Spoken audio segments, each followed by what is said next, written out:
Nobody really told me how to go from gesture to structure, so I've never been really sure what to do after I finish with my gesture. Today I will share with you what I do after my gesture and how I add volume to my figures, step by step, so you don't feel lost, like I did. So let's start with a quick gesture. I always start with the torso and in particular with the line of the shoulders, then the stretched side of the torso and the more compressed side of the torso, the lower torso with the hips, and a few wrapping lines for the upper and lower torso. And then I go to the legs, which I cannot get right now. No? Okay.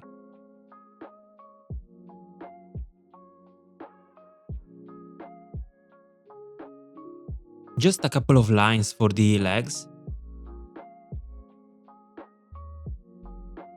And I always try to keep the rhythm alive.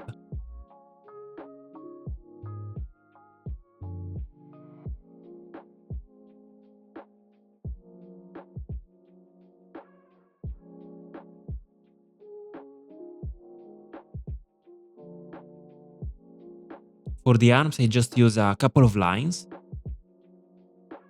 starting from the shoulder and following the rhythm. And then I end my gesture with the neck and the head. And that's my gesture. By the way, if you want help with your gesture drawings, join my free art community. The link is in the description. But what about now? I always felt lost at this stage, and I've noticed actually it happens to many other students. So to add structure, I always start from the three main masses of the body. The rib cage, which is basically an egg, and to do the rib cage I always follow the wrapping line of the upper torso, and I also always add the sternum and the pit of the neck. The second main mass of the body is the pelvis, of course.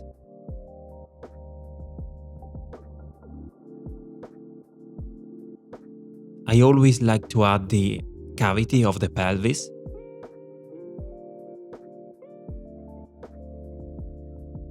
And a rough indication of the iliac crest.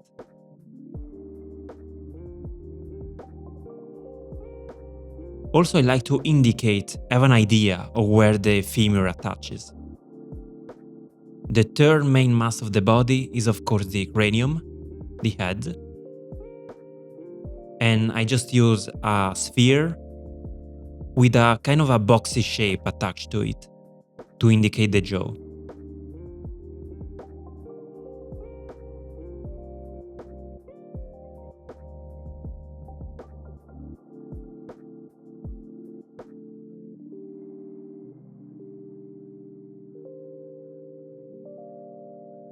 You see, the first mass is the rib cage, the head, and the pelvis.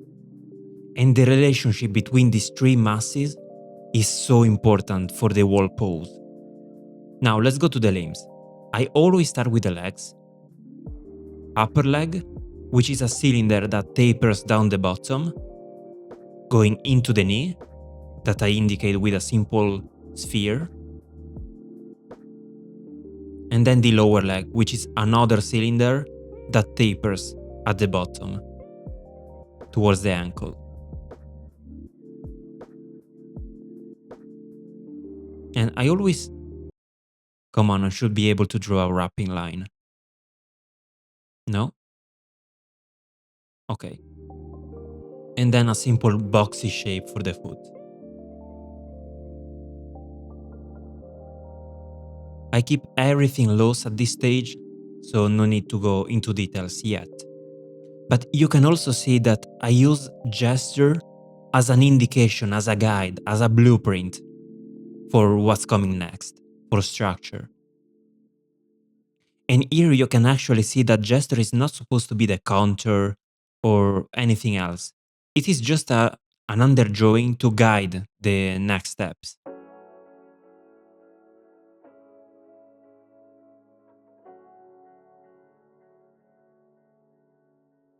Many prefer to use more boxy shapes for the limbs or the body in general. I try to mix boxes and cylinders or spheres to have more organic shapes. Once I finish with the legs, I go to the arms. And here I always start with a very important landmark, which are the clavicles. They originate from the pit of the neck and they end at the head of the shoulders. So this way I always kinda know where to place my arms roughly. And even in this case, I use cylinders with a few wrapping lines. It is very important that you know the perspective of the limbs. You don't have to overthink it. Just know where the boxes or cylinders are pointing to. If I can draw this ellipse. Okay. So always know at all times what faces you can see and what you cannot see. I always like to end the lower arm with a boxier shape, just to indicate the wrist, which is, if you pay attention to your wrist, is more boxy compared to the rest of the arm. And for the hand itself, I just use boxes. Here they are not very visible, it is just a mess, but that's why I like to mix both cylinders, spheres and boxes. Wrapping lines are great to indicate perspective. And if you want to show like something is coming towards or away from you, just make it shorter. You don't need to measure it or overthink. Remember, this is not a finished piece. Okay, and this is roughly my structure phase. Sometimes I like to use boxes, but not always.